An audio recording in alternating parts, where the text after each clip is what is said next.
வணக்கம். இந்து இயக்கங்களின் கூட்டமைப்பின் சார்பிலே வலசை ஜெயராமன்.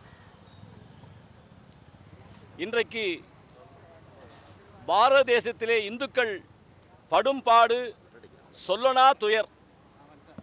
நாம் மெஜாரிட்டியாக இருந்தால் கூட ஆள்பவர்கள் நம்மை மைனாரிட்டி அளவிற்கு தான் வைத்துக் கொண்டிருக்கிறார்கள். இந்துக்களின் தேவை ஆயிரம் மடங்குகள் இருக்கிறது.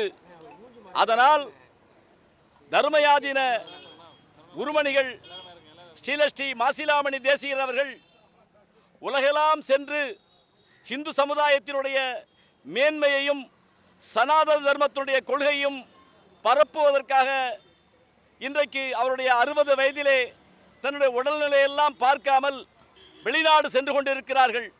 அங்கேயும் போய் நம்முடைய இந்து சமுதாயத்தினுடைய மேன்மையை சொல்லிக் கொண்டிருக்கிறார்கள், பரப்பிக் கொண்டிருக்கிறார்கள். அவரை கொச்சைப்படுத்தும் விதமாக பாஸ்கர் கௌசிகன் என்பவர் இந்த தொலைக்காட்சியிலே, வாட்ஸ்அப்பில், ஃபேஸ்புக்கில், இன்ஸ்டாகிராமில் எல்லாம் தவறான பதிவை போட்டிருக்கிறார்கள்.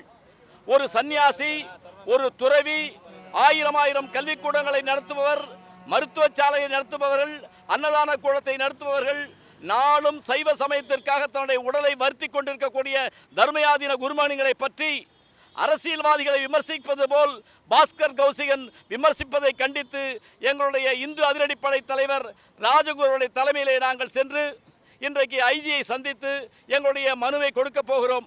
அதனைத் தொடர்ந்து தலைமை செயலகத்திலே முதலமைச்சருடைய தனிப்பிரிவிலும் சென்று இந்த கடிதங்களை கொடுக்க இருக்கிறோம்.